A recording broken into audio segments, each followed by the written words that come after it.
All right, it is 7 o'clock. We are going to get started. Hello to anybody who may be out there in YouTube land. Hopefully, you can see my screen, you can hear me, and we're going to jump in. This is a new set of questions. We finished our national set of questions last time, and now we are starting with a whole new set of 200 questions.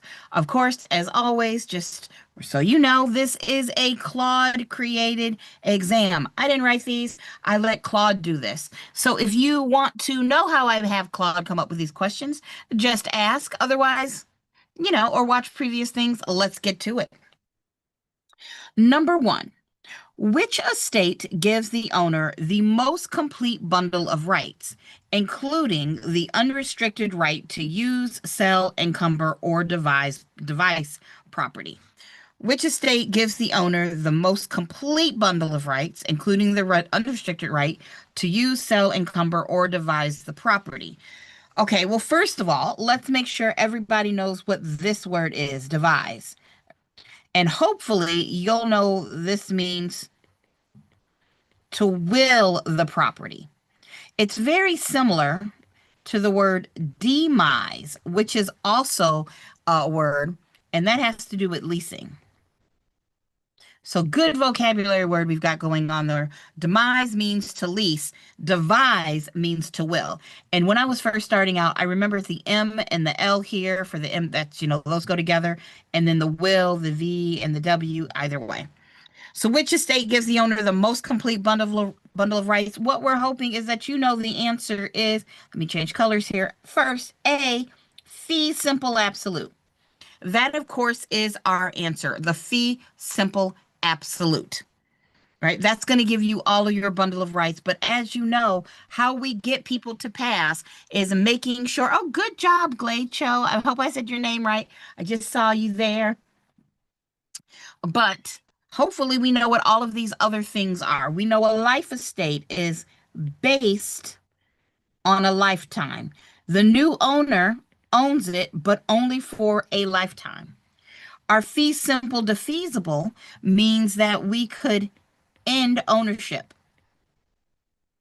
The ownership is ended if you don't follow the rules. If you don't follow rules. Yes, that is my hand weird way I write stuff out. That's fine. And then you got D, your leasehold estate, which has to do with, of course, leasing. That is your non-freehold. No, that's not how you spell that. Boop, boop, boop.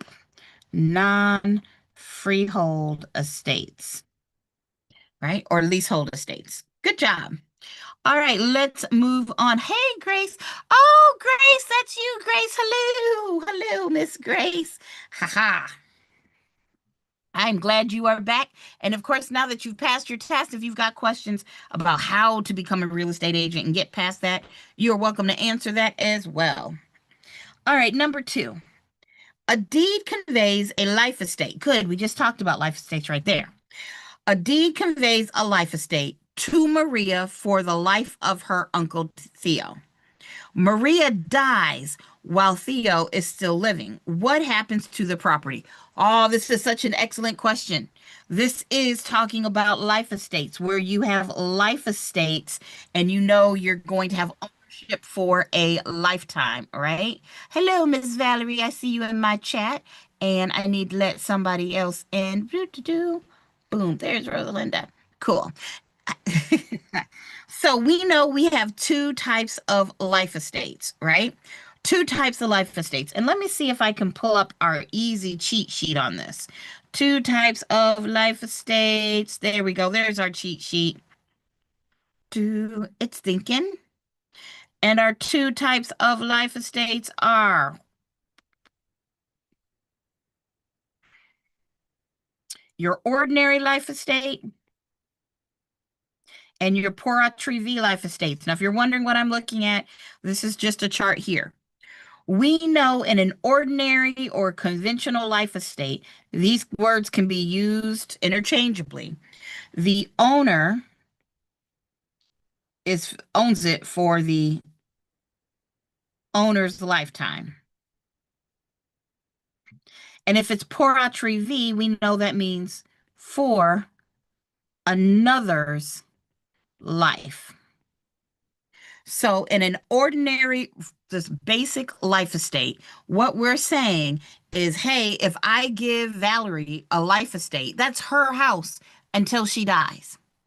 But if I were to give her a life estate pour attrivie, that means it's her house as long as somebody else is alive. You got those two types of life estates, and we got to make sure we know how to use those. So going back here, is it, we got this deed conveys the life estate to Maria for the life of her uncle Theo. Well, that means Maria dies, but Theo is still alive. Theo is still alive. So who's going to own it? Her heirs. Right? Remember, when you get a fee simple absolute, you own it forever and ever and ever and ever. And then when you die, it goes to your heirs. And when then they die, it goes to their heirs, unless you change ownership. When you have a fee simple defeasible, you own it forever, same way, and then it goes to your heirs, it goes to your heirs, it goes to your heirs, unless you break a rule. In our life estate, you own it until somebody dies. So when Maria dies, it stays with her heirs until Theo dies. So let's find the answer that matches that. Is it A, the estate converts to a fee simple absolute and Maria's heirs? No, because her heirs only own it, right, until Theo dies. So it's not A. B, Theo automatically becomes the new life tenant. No, he's not the life tenant. Theo is the measuring life. Right? So it's not B.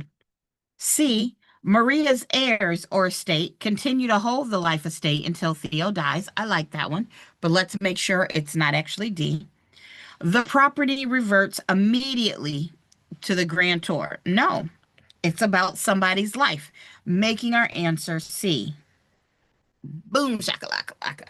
Hey, I like it. Rosalind, I just saw you said there you like C. Good job. Good job. All right, next question. I like these so far. Now, guys, I will tell you when I made this, I put the same prompt into Claude, into Gemini, and into OpenAI. And I have those results, but I will tell you by far, the more I do this, making questions for you, the more I enjoy Claude. I think Claude comes up with a better practice exam. So there you go. All right, next one. A deed states to the school district, but if the property ceases to be used for educational purposes, title shall automatically revert to the grantor. This language creates is it a fee simple subject with a fee simple to a okay, I can't get my words out. A fee simple subject to conditions subsequent. B, a life estate. Well, look, I don't have to go any further. We know it's not a life estate. We just talked about those. C, a fee simple absolute. Or D, a fee simple determinable.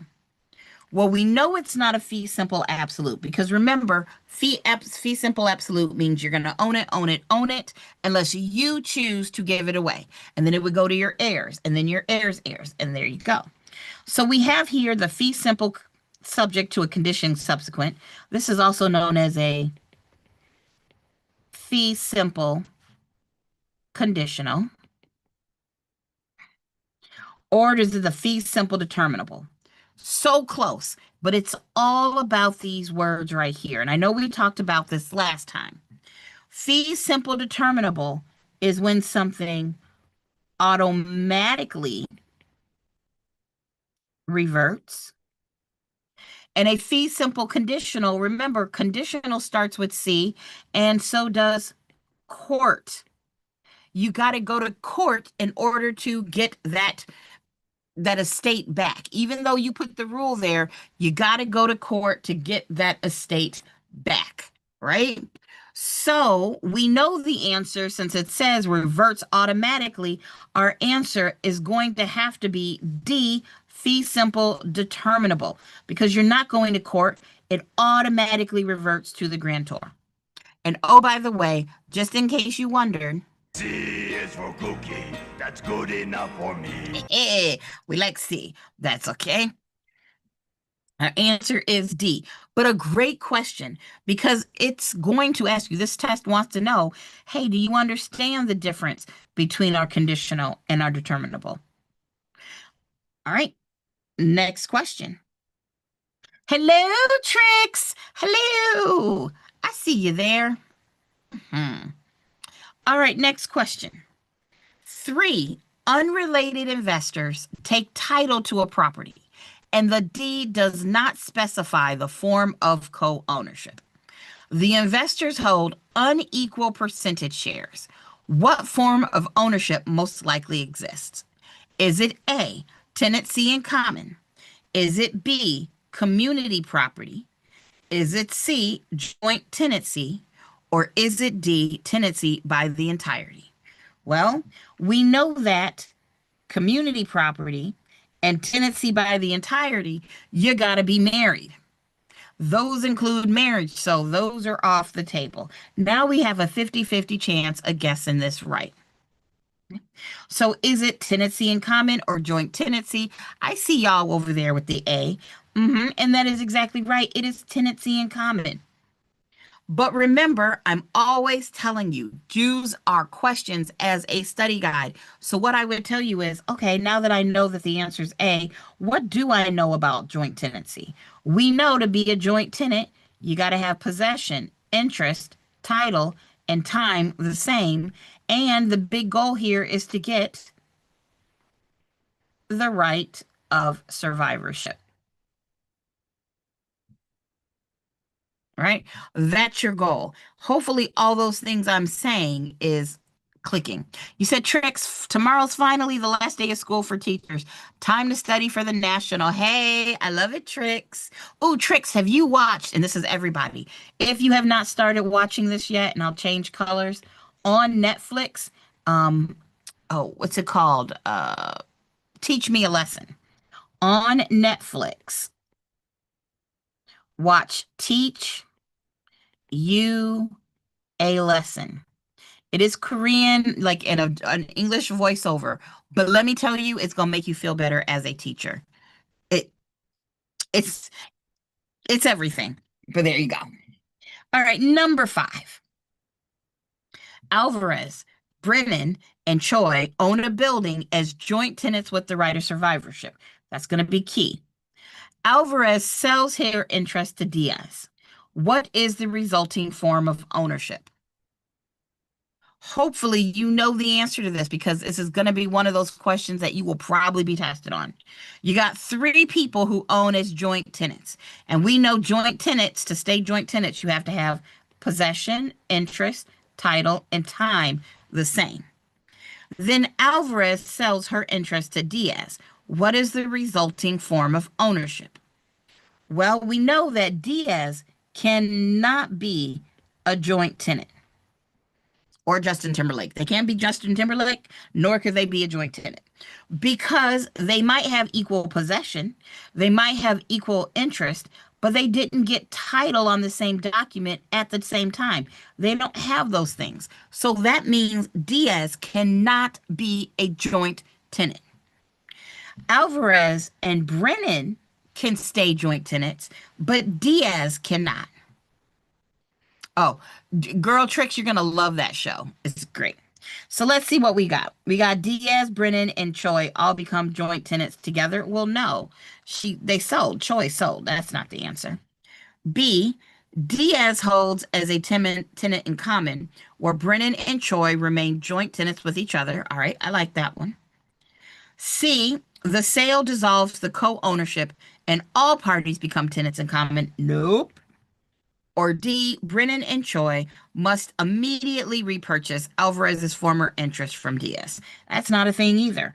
Our answer is most definitely B. Diaz holds as a tenant in common, and the other 2 stay joint tenants. Nice guys. Oh, I see y'all with the answer in my I know everybody doesn't get to see everybody's answers, but in the Zoom room, they're giving me and bringing home a baby, a bumblebee. Oh, won't my mama be so proud of me? I see y'all. hmm hmm If you got this right, which you all did, I'm going to give this a little. This is great. This is a great test question. This one was a great test question. Actually, all of these so far. Really good test questions. And then, of course, once we finish with this set, if you all want me to send them to you, a blank copy for you to take them again, just email me. All right, number 6. An easement appurtenant gives the owner of Lot A the right to cross Lot B to reach a public road. If Lot A is sold, what happens to this easement? Okay, so we have a road, and you got Lot A, and then you got Lot B. And it says they gave the owner of Lot A, the owner has the easement. Okay. If Lot A is sold, so then A sells to, let's say, K, what happens to the easement? All right. Is it A? It terminates because easements are personal and cannot be transferred. B, it must be separately re-recorded by the new owner to remain valid. C, it converts automatically into an easement in gross. Or D, it automatically transfers to the new owner of Lot A along with the dominant estate. Oh, wait, I had that backwards, didn't I? Let's fix my pictures. I was like, that doesn't make any sense. Boom. So the owner of Lot A, this is A. Oopsie. Stop that. This is Lot A. They get to sell Lot B. They want to cross over Lot B. Let's use different color. This is different. It's a different kind of question. So the owner of Lot A gets the easement to cross over Lot B.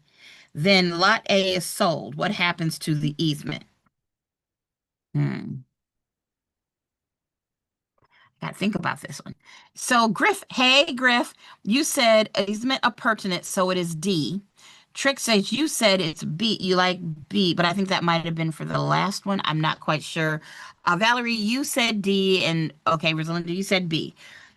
I don't know, y'all. I haven't looked at the answers yet. So here's what I know. We got two types of easements. We have an easement in gross, which would be personal, or you have an appurtenant easement or appurtenant. It's a stupid word. But you know, I'm always telling you there's two P's and an appurtenant, so there has to be two properties. So I have to wonder if this is an appurtenant easement. Let's just stop with the appurtenant easement. If they said that the property got the easement,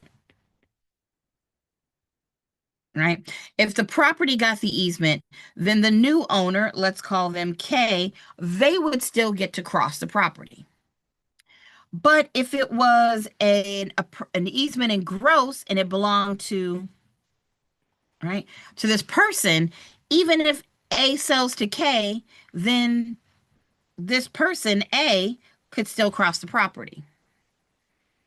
So what I know is that it's not A. It doesn't terminate because easements are personal. No, there are personal easements in gross, but they are still, they get recorded and everything like that.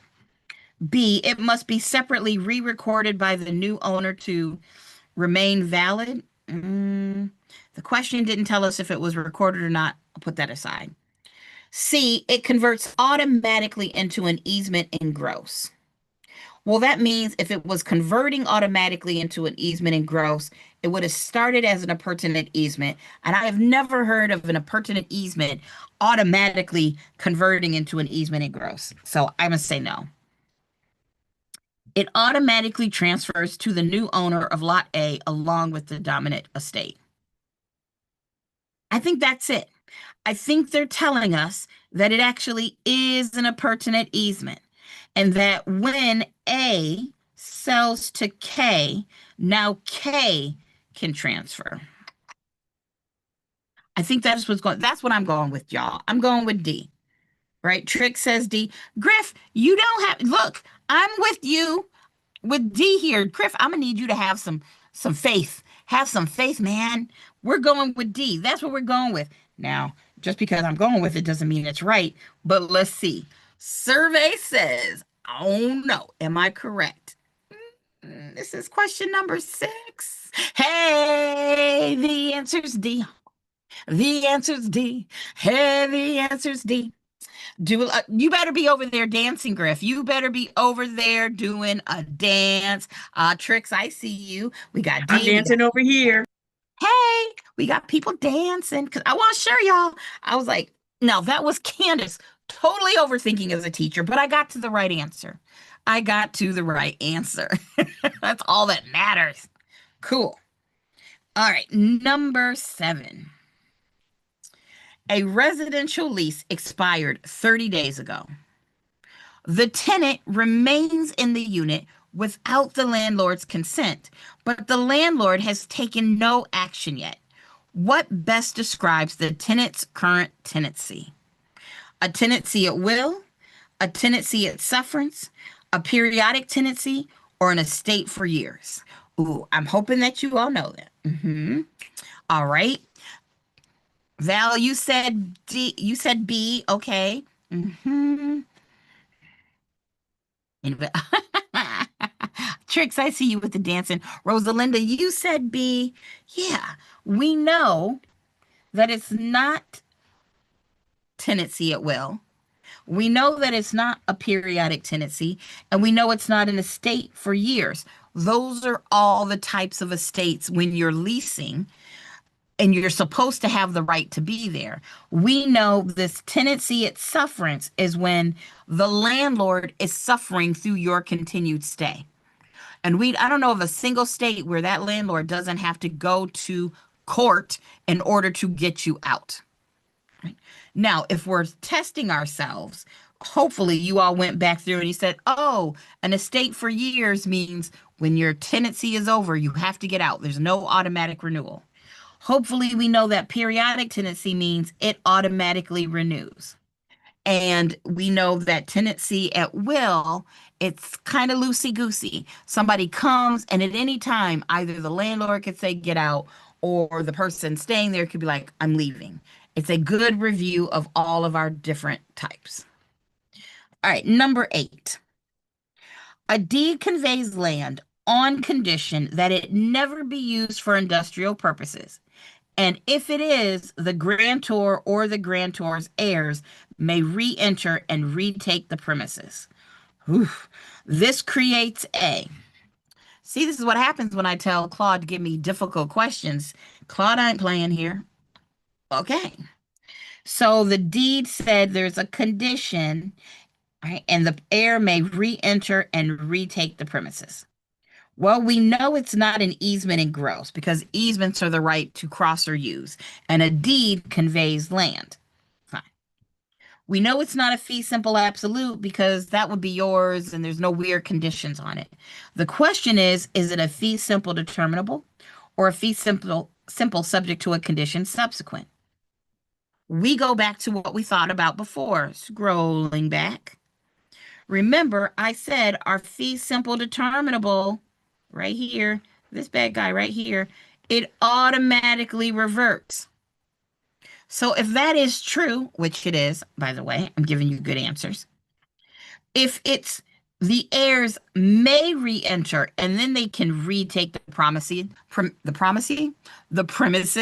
then it didn't automatically revert. And if it didn't automatically revert, it cannot be a fee simple determinable, which means our answer has to be the fee simple subject to a condition subsequent. Boom shakalaka. Okay, look at y'all. Look at me explaining this and y'all already have it, but that's okay. That's okay. I like it. I like when I do my whole spiel and then you all tell me, oh, that reminds me. When we were talking to Caroline on Sunday, I told you all I was going to take that finance review, which was an hour, just an hour finance review, and put it on YouTube. My question was, do we want to pick some topics where I do the same thing? I just review the big concepts of agency. I just review an hour-long concept of appraisal. I just do an hour-long contract, review of contract law. Is that something we're interested in? Mm. You said no. Why you keep changing? Ah, you meant A. I see there. Griff, I see we got to work on your confidence. We don't got to work on your confidence. And this is why I want you to get into the habit of eliminating the answer choices. You may know the right answer or think you know the right answer, but can you tell me why the wrong answers are wrong so that when you go back and go final answer, you feel comfortable with it? All right. And Val, you said yes, yes, yes. You're a little excited. You would like to see me do a review of each topic. Okay, great. All right. And Griff, my sir, I don't get a lot of guys in here. So, Griff, is there a topic? Not that I don't love you, ladies, but Griff, is there a topic you would like me to go over if this is something you would like me to do? Because I want to build your confidence. Griff, if you would like too many after work drinks, I'm mad at it.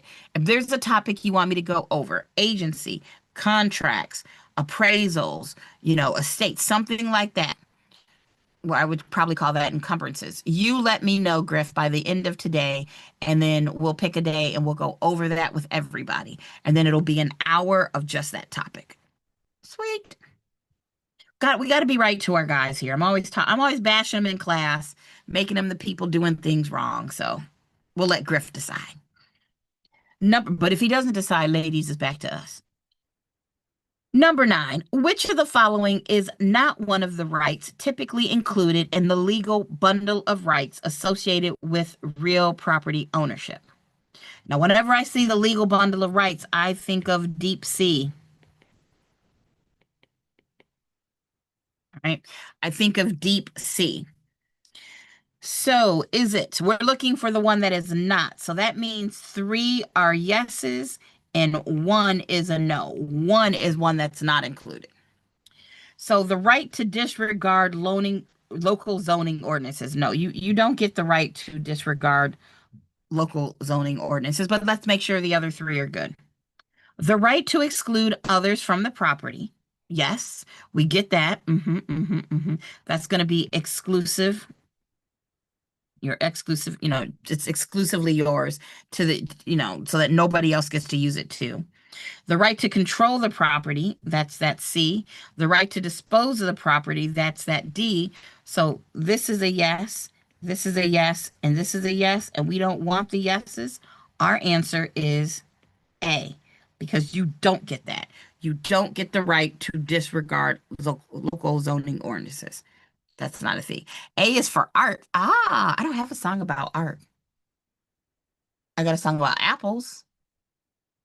I need a song about avocados. I don't have a song about art. All right. Next one. In a community property jurisdiction. Imagine trying to do math drunk. I see you tricks. I can't do math barely sober. Drunk. That sounds hard. In a community property jurisdiction, a married person receives a cash inheritance from a deceased aunt and uses it alone to purchase a cabin titled in that person's name only. How is the cabin most likely classified? Now, this is going to be a struggle for me. I don't live in a community property state, and most of the states that I teach about, where I'm teaching one-on-one, aren't community property. So I'll be guessing, you'll be guessing, maybe one of y'all knows. Apples I like to eat. I like to eat apples and apricots. You're right, Trish. I do. Tricks, I do know that. Yeah. Community property jurisdiction. They get a cash inheritance and then they use it alone to purchase a cabin title in that person's name only. I know what would happen in like North Carolina. I get that. But this is community property. So I guess I'm going to be learning something. Let's see, separate property because it was acquired by inheritance. B, community property because all real estate acquired by a married person is jointly owned. C, community property because it was acquired during the marriage.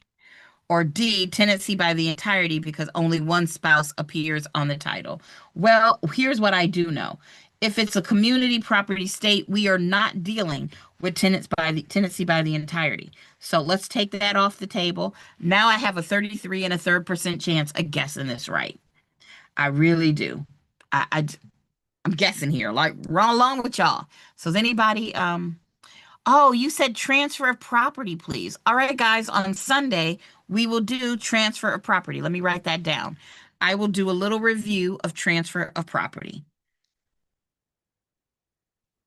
Transfer of property. Good one. And that is coming from so Sunday, 7 o'clock if you're Eastern, 4 o'clock if you're Pacific, or whatever other time, I will do transfer property. Guys, that's gonna have the government rectangular survey system, so it may take me a little longer. We might have to go a little bit over an hour. All right. Now, anybody got an answer for this one? Anybody got an answer for this one? Oh, okay. Separate property because it was acquired by the inheritance. Community property because all real estate acquired by a married person is jointly owned. I don't think that's B. I thought, and I don't know. Because you got the property, maybe the cash inheritance was yours alone, but maybe because you used it to purchase a cabin, it's and it was acquired during the marriage. I mean, I'm guessing here, y'all, and I don't like this word all. I think it's C. I could be You think wrong. it's C? You think it's C? Be- I'm Only I'm because leaning they're towards C. married and he received the property during the marriage. I don't know. I don't like B. Yeah, I don't like B either. And separate property because it was acquired by inheritance. Well, the money might Right. be yours, but I think the minute you bought the property, it would be different. Right. Right. Anybody? Okay. Hello, Georgia. I see you. You said C. Georgia Online said C too. All right, I'm going with C. I'm hoping C is for correct. I'm hoping C is for cookie. I'm hoping C is for carrots. I'm hoping C is the right answer, but I don't know, y'all. This is one I don't know. Would I have gotten this right on the test? Survey says number 10. No, we got it wrong. It's wrong. The answer was actually A. Oh, the answer was A. Oh, Lord. Wow. Look, I learned something. So let me give you all the answer that they have here online. I'll read it to you. All right. Yeah, you all thought it was C too. I see online. I know there's a little bit of delay. You said, Georgia, you're not doing so well on these questions. I'm not doing so well on this question, but we're going to learn something. This is where we get it wrong, and then we learn it to get it right later. So, number 10 says the correct answer is A because it was acquired by inheritance. Why it's correct. Property received by gift or inheritance, even during marriage, is generally treated as separate property in community property systems. Why is B incorrect? Community property rules contain specific exceptions for gifts and inheritances. Not everything acquired during marriage is automatically community property. I did not know that, but I was correct. This all made it wrong, right? Just because you got it during marriage in a community property state, it doesn't automatically become community property. Okay, I learned something. It tells me C is wrong. Acquisition during marriage creates a presumption of community and property, but the inheritance is a recognized exception. Oh, recognized exception. And then D is not correct. Like I said, tenancy by the entirety is different thing. So what we all learned, including myself, is there's an exception if you get this cash inheritance and then you buy the cabin. Well, that's an exception. I would be right, except there was an exception. It's okay. We got one wrong so far. I'm okay with that because we learned something. We learned I don't know nothing about community property. That's what we learned. Okay. But you know what? If we know all the other answers, if we just get that one wrong, who cares? And if it comes up on the test, we'll get it right next time. Okay, next one. Maybe I need to do a little research on community property. You know what? I will. I'm going to make AI come up with a little community property infographic. And I'll share that with you all. I will share that. If you all remind me, I'll probably do it tomorrow. But if you all remind me, because I will forget, tell me to share the community property infographic. And that way everybody can have access to that. All right, 11. Because so far, I will say that Claude has really come up with things I know are often tested. So we'll go with that. Maybe that's something we need to know. A grantor conveys property to my sister for life, then to my nephew. While the sister is alive, what interest does the nephew hold? So we got the original grantor, and he gives the property to sister. But then when sister dies, that property is going to go to nephew. What interest does the nephew hold? A leasehold estate? No, because it's not renting. A vested remainder? Maybe. A reversion? Well, reversion, thinks of the word revert. The reversionary interest would be the original grantor. It's not that. A life estate pour attrivi.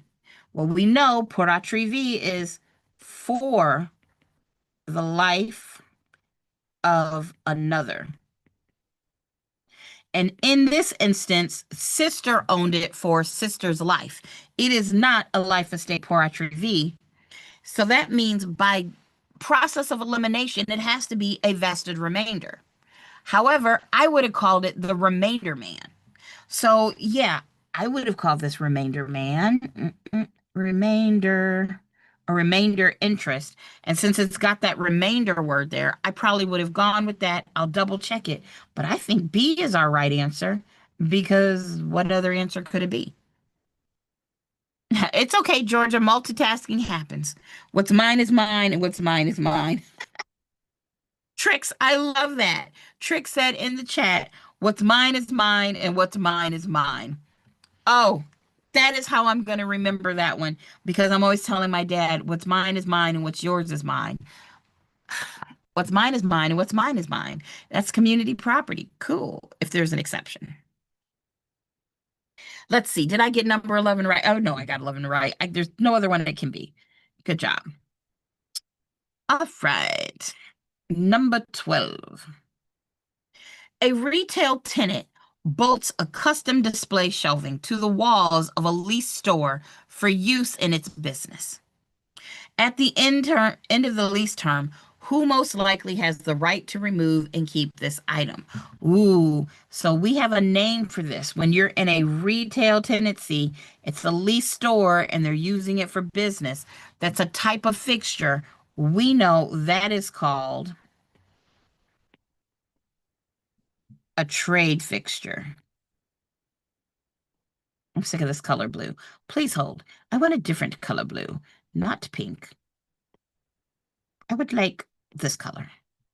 This is a trade fixture. So let's see. The landlord, so who likely has the right to remove and keep this item? The landlord, because anything physically attached to the structure automatically becomes real property. No, that would be true in residential, but trade and commercial is different. It's not A. B, the tenant, because it qualifies as a trade fixture, removable before the lease ends. I like that one, but let's eliminate C and D. C, the landlord, unless the tenant can prove the item was purchased with personal fund. No. D, the tenant, but only if the landlord grants permission after the lease is already ended. Nope. Our answer is most definitely B. because of that trade fixture. Knowing those vocab words, so important. All right. 13. A single individual holds full title to a parcel of land with no co-owners of any kind. This form of ownership is called. So we got one owner. Y'all better get this right. I know you all know what this is called. When it's just one ownership, what is this called?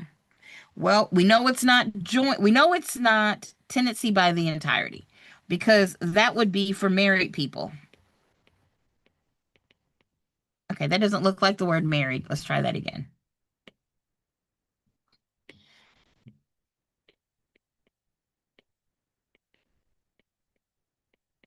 That's for married people.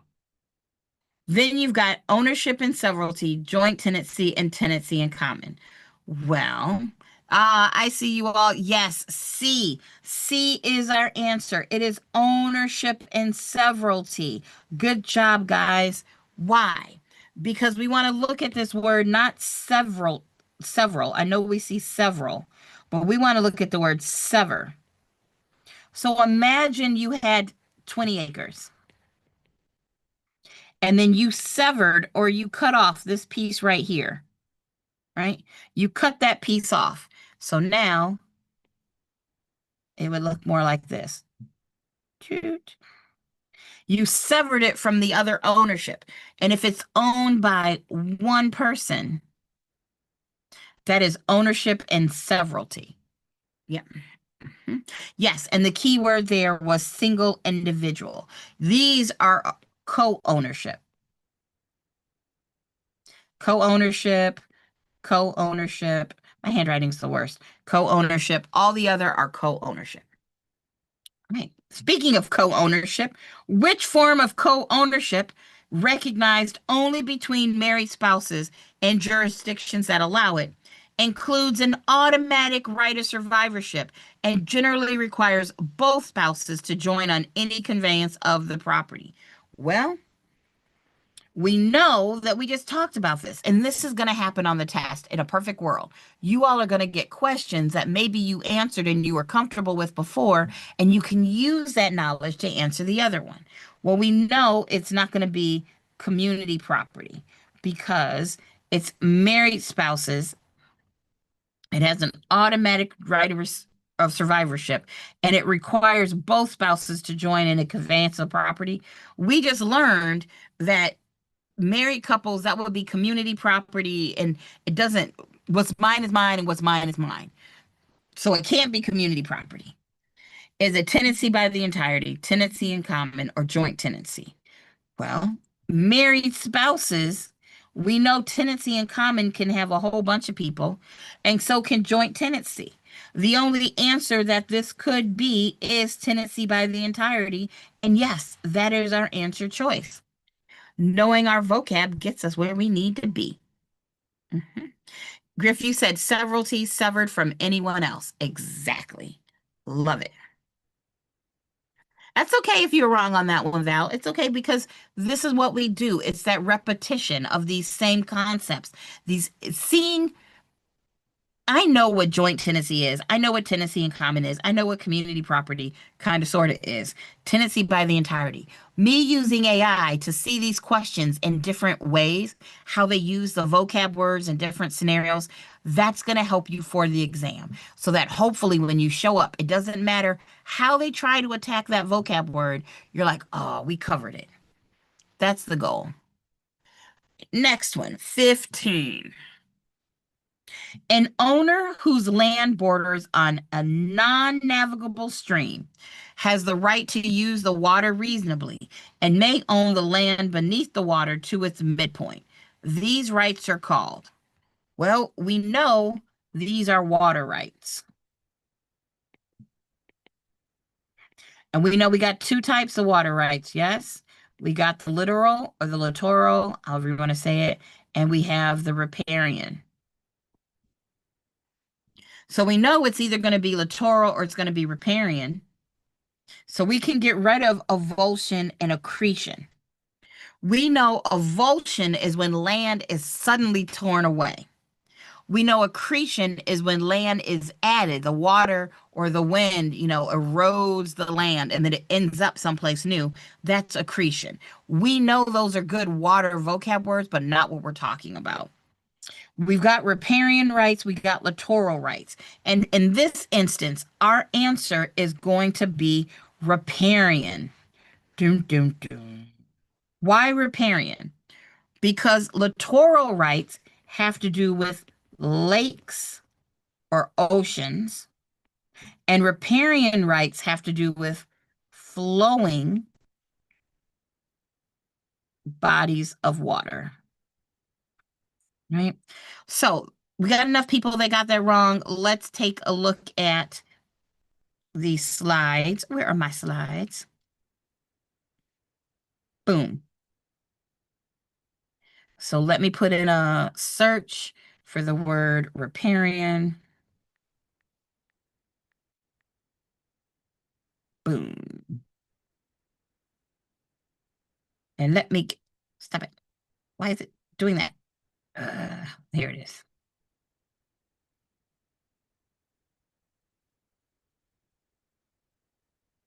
Sorry, guys. Sorry for the scroll, but this is important enough that we need to cover it. Why did I make that go away? Where are our riparian rights? Pull it together, Candace. Nah, that's what happens. You all get the free stuff. There we go. So, if you need it, here we've got this screen. Riparian rights are for rivers and streams. Littoral are for lakes and oceans. I'm going to go backwards. Right? And this is littoral.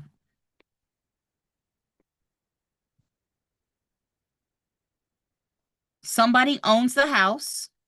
Probably should change colors for this. Somebody owns the house. In littoral rights, you own to the average high tide mark. So you know how, when water comes in, you can always see all the stuff that's right there. That's the average high tide mark. And we know in low tide, the water comes to right here. All this land between high tide and low tide is called the foreshore. Those are our littoral rights. Right? Versus our riparian rights, we got two types. And you can think of riparian, ripa for river. If it's a non-navigable stream, and non-navigable means no boats. You can't travel on it. Think back before there was highways and trains.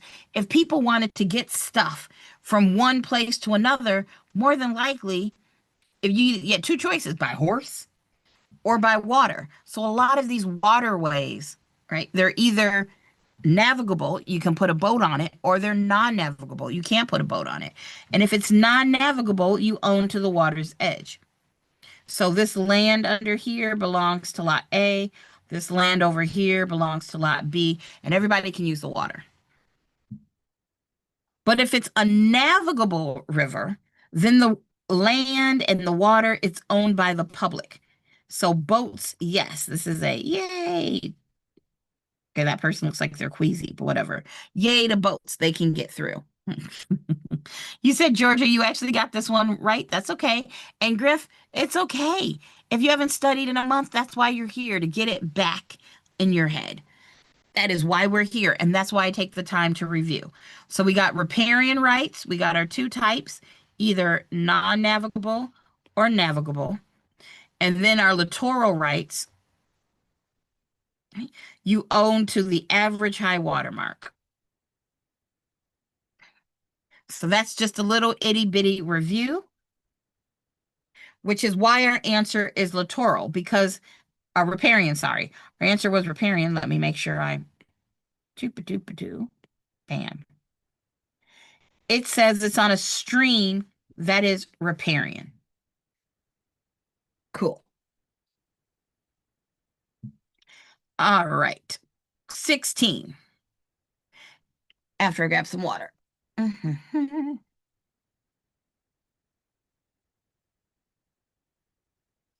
A commercial lease specifies a term beginning January 1st and ending December 31st of the fifth year with no renewal clause. Why does this lease terminate automatically on that end date without notice from either party? Oh, is it A, because an estate for years has a definite term that ends on the stated date by operation of law? I like that answer, but let's see if there's a better answer. Is it B, because all leases automatically convert to periodic tenancies unless notice is given? Oh, that does not sound good. I mean, no, I'm not liking it. It's that automatically convert. No. B, because statutory notice is always required regardless of the type of leasehold. Well, statutory has means it has to do with a law, and I don't know of any law that says that it's always required regardless of the type of leasehold, because what about a tenancy at will? The whole point of a tenancy at will is, hey, I can stay as long as I want, or I'll leave when I want to, or you can kick me out when you want to. We don't have any set time periods. So yeah, no, there's not. It's a no. It's not C. Because only a tenancy at will requires advance notice to terminate. That's not true. It's not only. Mm-mm. So 16, our answer has to be A, because that is the definition of an estate for years. It ends on that last day of the term of the lease. You're done.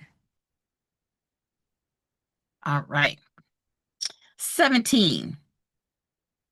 A life tenant has a legal duty to not take actions that would permanently impair the value of the property for the holder of the future interest. This duty is known as the doctrine against. Is it A, adverse possession, B, waste, C, encroachment, or D, escheat? Well, I know that our answer has to be B, waste. And I know this even though that's not a term I would have used, because I know full well adverse possession is when you give ownership. The courts are like, oh, no, no, you let that person use it too long. It's theirs now. That's adverse possession, and that's not what that is explaining. Encroachment is when you're on somebody else's land, they're in your space. Like they put the pool and it's half built on your land. They put the fence up and it's on your land. That would be an encroachment. And escheat means if you die intestate with no will and no heirs, your property goes to the state. I know those definitions. So the answer has to be B, even though I've never really taught it as the doctrine against waste, but it makes sense to me. All right. I would have called it you cannot, I usually say you cannot waste it, but you are entitled to estovers, which is the use, like if there's a lake, you can fish on it. You can drink the water. I mean, if it's clean and there's a river or something, you can cut down a couple of trees to build a house or to have firewood. But to waste it means you're basically destroying it. Right. 18. A landowner sells the right to extract oil and natural gas beneath a parcel while retaining the surface for farming. Okay. New to you too, Griff. Look, Claude be getting us. Claude be trying to get us. But that's if you take a whole set of questions, most of you all will have been here at least 45 minutes right now. We can honestly look back at all these questions and say, hey, we learned about waste. Choose a different color. We learned about this whole, that's not a different color, Candace. We learned about waste, right? We learned about, what was the other thing? This community property. So you know what? It doesn't matter if I like the questions or not.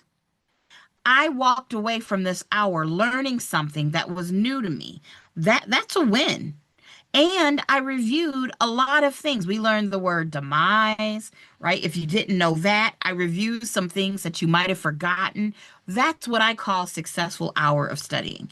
And I'm always telling students, they're like, oh, how many hours do you think I could study? If you study for an hour and you didn't learn nothing, that was a wasted hour. You didn't learn or review anything. But if you all just spent this last time with me and you reviewed something you forgot, or you learned something you didn't know, that is productive studying. And that is, you're going to need to study much less than if you just studied for an hour and you learn nothing. Then you're going to have to do another hour and possibly maybe learn something. I don't like that game.